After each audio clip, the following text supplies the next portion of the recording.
In this video, we're going to put together what we've been learning in the last few to actually file an IFR flight plan route that we could follow in a flight.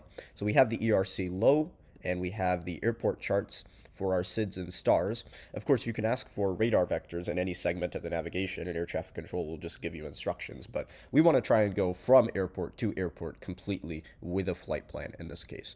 And we're going to depart from Wellesley Airport. This is JSLL, and we're going to arrive at Delarue.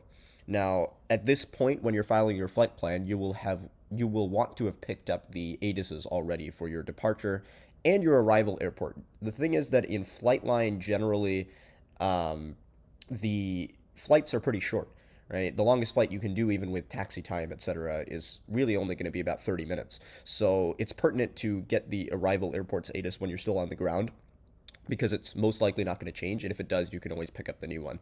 So we are going to assume, for the purposes of this video, that I've picked up the ATIS, and Wellesley is departing runway 22, and Delarue is landing runways 18 left and 18 right.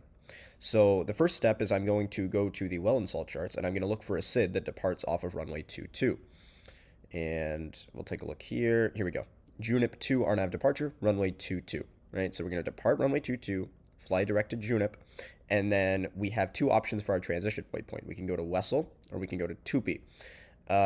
I'm going to pick the Wessel transition in this case. And then for Delarue, we are landing 18 left and 18 right. So I'm going to try and find a star that corresponds to that. By the way, some of the airports have a detailed airport briefing in the charts with a lot of information about procedures. You can read through that on your own time, and there's a lot of useful information in there. But we're looking for a star that applies to the 18s.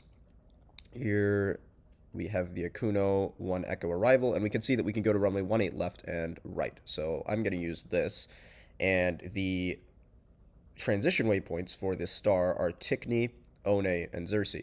Now I'm going to try and connect my two transition waypoints using the ERC chart. So I'm going from Wessel to either Tickney, One, or Xerxes.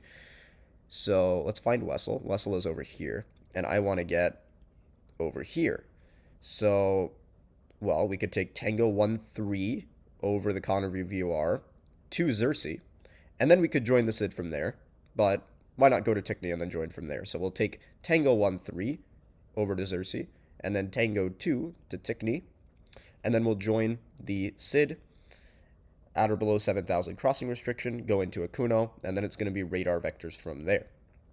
And the more astute among you will notice that probably the most efficient way to go from Wellesley to Delarue in this case is to go Tupi and then just fly it either that way or that way. But we're just doing this for the purposes of, figuring out where we need to go. And of course, you can make your flight plans as long or as short as you want. Adding more waypoints to your flight plan means your cruise time will be longer, which some people enjoy. Adding less waypoints mean you'll have more of the departure and arrival section of your flight, which some people enjoy. So it's really up to you how you want to simulate it.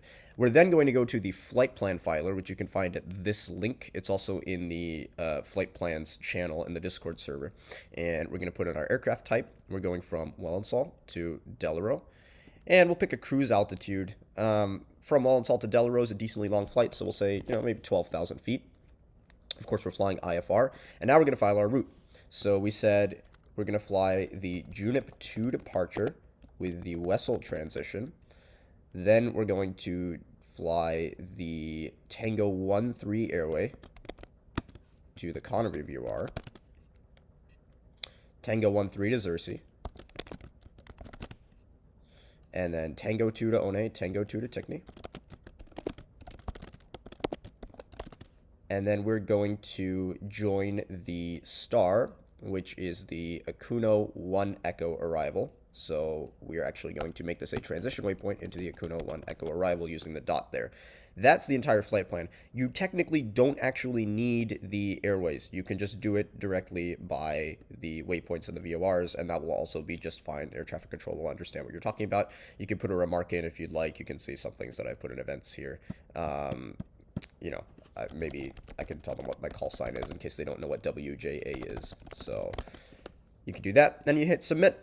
And if you ever want to edit your existing flight plan, you do this. You'll put in your Discord username, and then it'll pull up your flight plan, and then you can, for example, squawk when air traffic control gives you a squawk code. That's about all there is to filing flight plans. In the next video, we'll go over how to input that into the in-game flight management system. Hope this was helpful.